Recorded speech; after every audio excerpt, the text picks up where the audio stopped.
This is just a quick video that illustrates the incompatibility between loudness, maximization, and making atmospheric recordings. So what defines an atmospheric recording? Well, to my mind, an atmospheric recording is one that reflects an atmosphere, and what reflects an atmosphere is audible reverberation.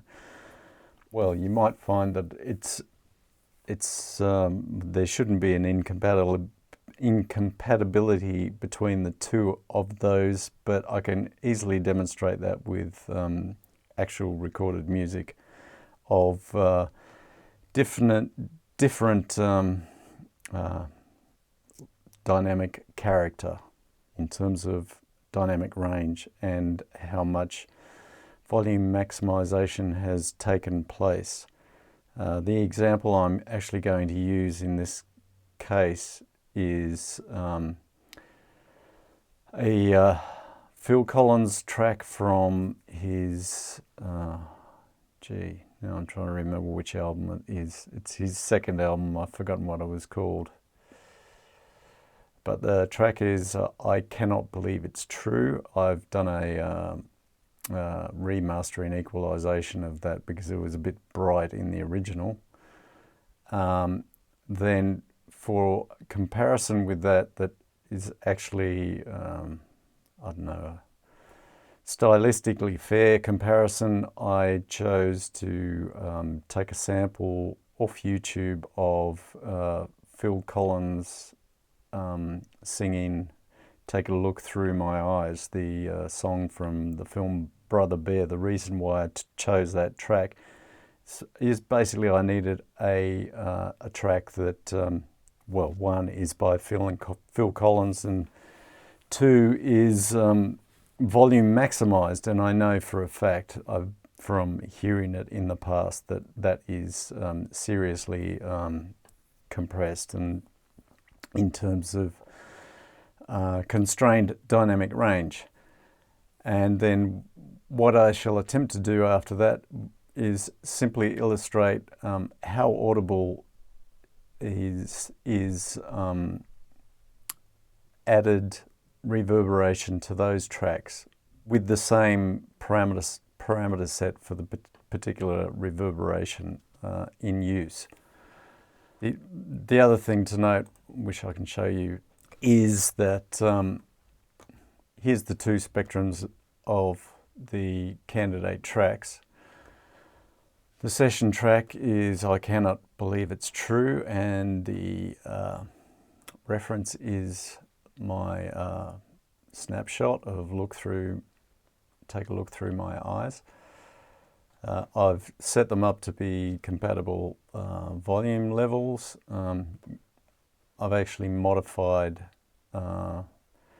Look Through My Eyes quite a bit from the studio release because it was much lighter at the top end and a bit boomier in the bass end. So I've made them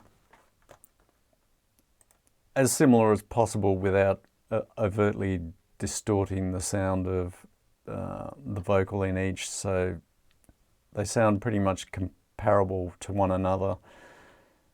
This should then aid in making a fair comparison that isn't biased by the different spectrum content. I can give you a quick playthrough.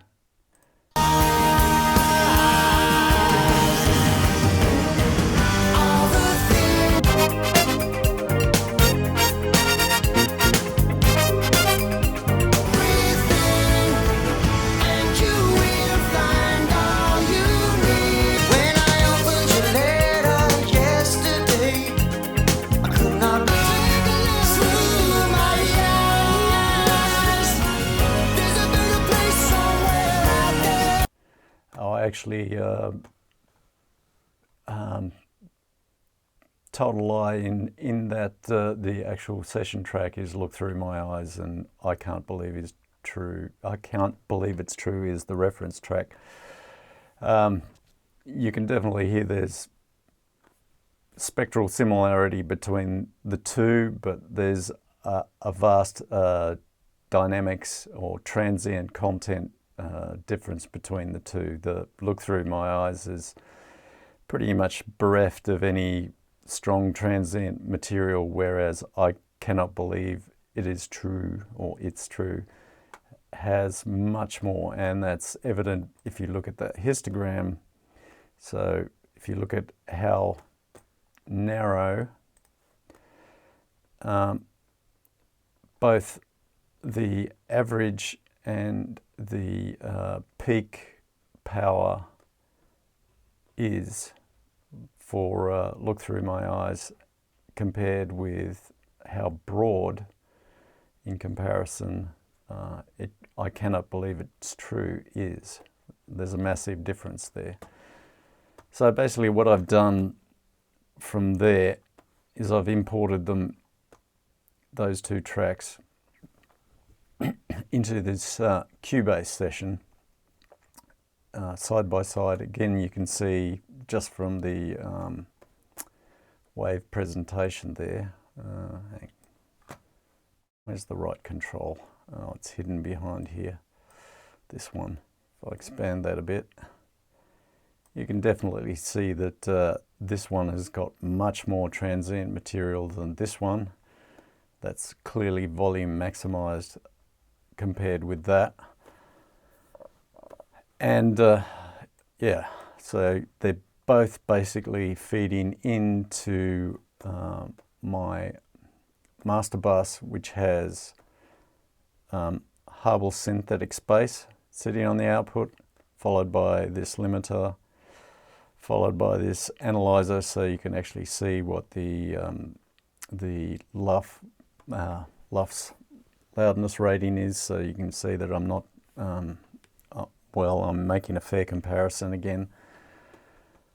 And you'll see that the reverb level, in terms of the reverb tail, is minus 19 dB, and the early reflections level, I've got a minus 15 dB attenuation. So the reverb level is relatively low, but that's comparable with a live acoustic space, a good ideal live acoustic space, because in ideal live performance spaces you want to have a reverb level that is around about minus 20 dB, maybe between minus 20 and minus 15. Probably the highest you'd ever want to get to is minus 10. Anything beyond that, it's going to very much cloud the music. So minus 10 is a maximum upper limit that you'd want to avoid going beyond, but minus 20 is more ideal.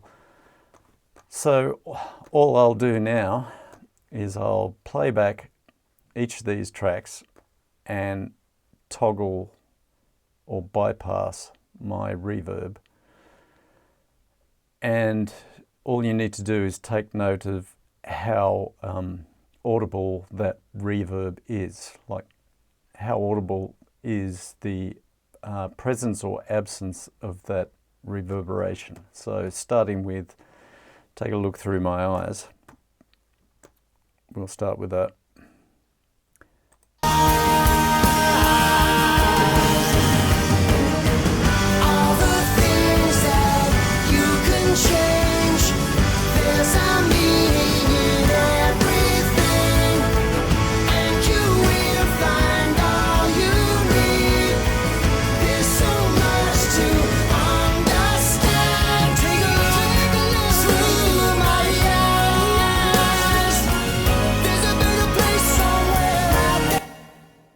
So you could definitely hear the reverb tail there when I switched it off, but I was cycling continuously on and off between on and off while playing that, and it's very hard to actually hear the change.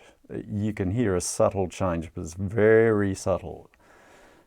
It's buried underneath the maximized, the volume maximized track. Now compare the difference if I do the same with I Can't Believe It's True. So I'll mute that. And I think it must have slipped your mind, but I remember not so long ago, I gave it all, it's gone, and I gave it all to you. Now I'm living on borrowed time, but it's mine. Oh, do you hear me? I cannot believe it's true. Are you really doing the things you do? No, I cannot believe it's you, really you. All these people I'm talking to don't. And I think you will acknowledge that it's much easier to hear the presence of reverberation in the second case than it is in the first case. And there's a simple explanation for that, which I can demonstrate. So to understand why that would be, consider somebody playing a snare drum at regular interval, and the snare drum has a slow, relatively slow decay. So on a timeline or amplitude timeline, you might end up with something that looks like this. For instance. So that is the uncompressed case. Now if you volume maximize that, let's draw it in a different color, what you're going to end up doing is sort of flattening these out, but I'm not actually going to draw it like that. What I'm going to do is redraw it. So you're going to get something that looks like this instead. Because you've volume maximized it, you've cut down the size of the transients, but you've lifted the decay. So the decay is now much louder in the second case than it was in the first case. So now, if you add reverberation to either of these cases, like the reverb signal for these two cases, if I take this one, you're going to have a response and then a slow decay for the reverb, comes up again, slow decay for the reverb, comes up again, slow decay for the reverb. And in the second case, it's going to be pretty much the same, but a little bit louder because you've got this decay being extended or amplified.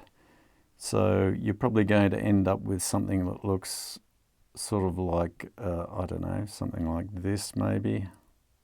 So it's going to be slightly louder, but not much. So the point is, and this is, so in my case, this was like minus 20 dB below in amplitude. So it's minus 20 dB.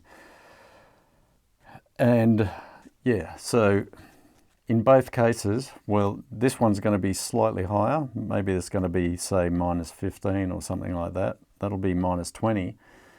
But the big difference here is after the transient, this level drops down really low. So it's the fact that the level here is dropping down into open space, which makes the reverb audible, because this is louder. This decay of this is much slower than the decay of this. So that's why this transient in the reverb signal, which decays away really slowly, say in my case I had a reverb time, an RT60 of I think it was about 2.75 seconds or something like that. So it's going to hang around for a long time at around the minus 20 dB level. But this level drops down substantially. So it'll drop down to a point where it's no longer masked, and then you suddenly hear it. But in the second case, because you've volume maximized it, this never drops down to a low level. It drops down to a much higher level, which you can actually see in the histogram for the volume of the track that I showed in both Harbel, and you can actually see it in the timeline on Cubase. So as a consequence of that, you no longer can readily hear the reverb because it's masked by these periods that are meant to be relatively quiet compared to the initial transient, but no longer are because you've volume maximized it. So that essentially is the problem. Now you could argue that, oh yeah, well, you can solve that problem by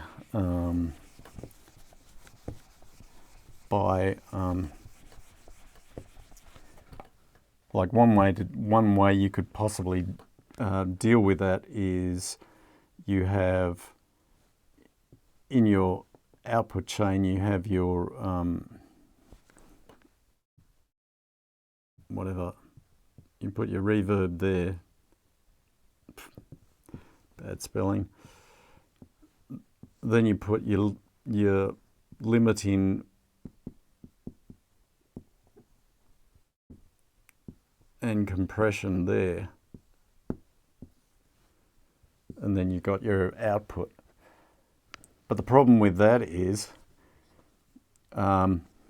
again, now what's happening is you've got your transient like this, and embedded in that is the reverb component down here somewhere. Now you shove that into your limiting and compression, and suddenly this reverb level becomes really loud.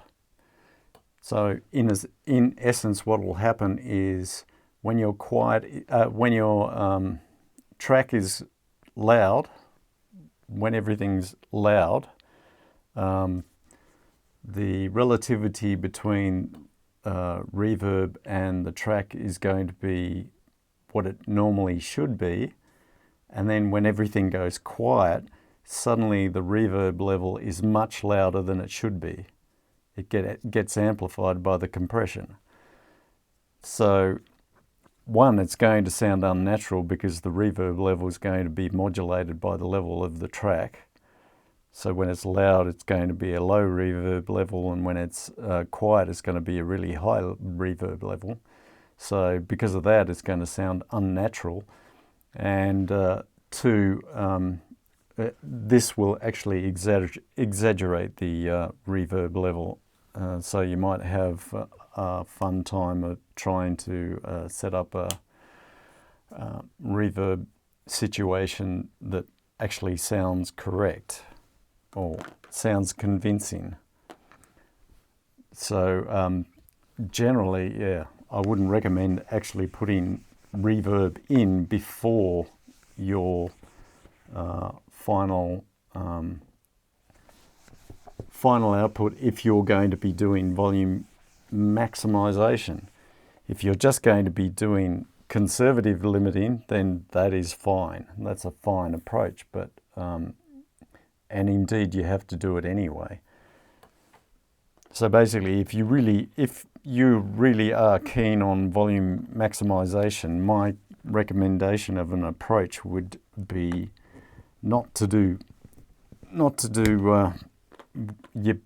basically do limiting twice. So